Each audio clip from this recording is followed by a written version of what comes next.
ওয়ালাইকুম বরাবর মতো চলে আসলাম নতুন আইটি চমৎকার ভিডিও নিয়ে। আজকে হচ্ছে আপনাদেরকে বোল কাটার দেখাবো।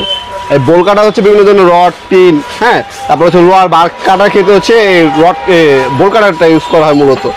এটা হচ্ছে এনজিয়া ব্র্যান্ডের দেখতে পাচ্ছেন। এই এনজিয়া ইন্ডাস্ট্রিয়াল একটা কোম্পানি। এটা চাইনিজ মাল হলেও কিন্তু আপনি ইন্ডাস্ট্রিয়াল একটা ব্র্যান্ড। হ্যাঁ, এটা হচ্ছে সর্বনিম্ন 8 ইঞ্চি থেকে আমাদের কাছে 48 ইঞ্চি পর্যন্ত পেয়ে যাবেন ইনশাল্লাহ। 48 ইঞ্চি, 8 ইঞ্চি থেকে 48 ইঞ্চি পর্যন্ত পাবেন। সাইজগুলো বলে দিচ্ছি আমি আপনাদেরকে।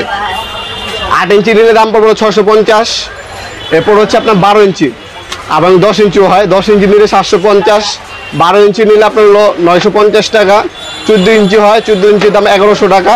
18 ইঞ্চি হয়, 18 ইঞ্চির দাম পড়বে আপনার 1500 টাকা। আর 24 ইঞ্চি যদি নেন 2000 টাকা দাম পড়বে। 36 ইঞ্চির দাম পড়বে হলো আপনার 2900 টাকা। এরপর হচ্ছে আপনার 48 ইঞ্চি আছে, 48 ইঞ্চির দাম পড়বে আপনার 4200 টাকা। এগুলো হচ্ছে ইন্ডাস্ট্রিয়াল এনজিয়া ব্র্যান্ডের।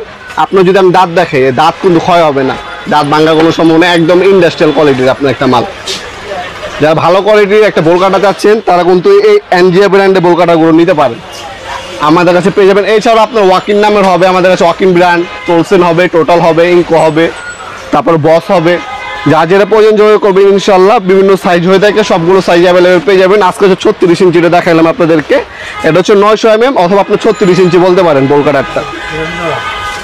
সম্পূর্ণ পাইকারি পেয়ে যাবেন। শুধুমাত্র অল্প কিছু টাকা অগ্রিম দিতে হবে, বাকিটা হচ্ছে কন্ডিশনে চলে যাবে। 64 জেলায় হোম ডেলিভারি অথবা কুরিয়ারের মাধ্যমে প্রোডাক্টগুলো পারচেস করতে পারবেন, অথবা সরাসরি আমাদের শপে আসতে পারেন। আমাদের শপে শনি থেকে বৃহস্পতিবার সকাল 10টা থেকে রাত 8টা পর্যন্ত ওপেন থাকে, শুধুমাত্র শুক্রবার অফ থাকে।